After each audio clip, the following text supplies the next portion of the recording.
এইবারের বিজয় দিবস অন্য অনেক বিজয় দিবস থেকে আলাদা।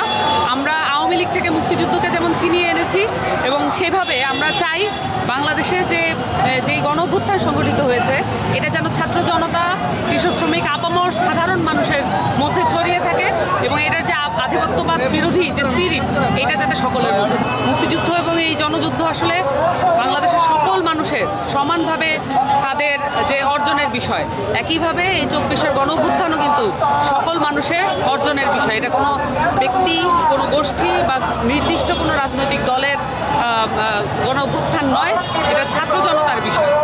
আমরা যেটা মনে করি যে আধিপত্য, ভারতীয় আধিপত্য এবং বিভিন্ন দেশের আধিপত্য বাংলাদেশে, এটা বাংলাদেশের যে ইন্টারনাল সক্ষমতা সেটাকে চ্যালেঞ্জ করে সবসময়ই এই আধিপত্যগুলো মাথাচাড়া দিয়ে ওঠে। বাংলাদেশ যেহেতু একটা খুবই জিওপলিটিক্যালি খুবই ইম্পর্ট্যান্ট একটা জায়গায় আছে এবং এই ইম্পর্টেন্সটা আসলে সবসময় ফিল করা হয় না এবং রাষ্ট্রীয় পলিসির ক্ষেত্রে, ফরেন পলিসির ক্ষেত্রে এটাকে ইমপ্লিমেন্ট করা হয় না।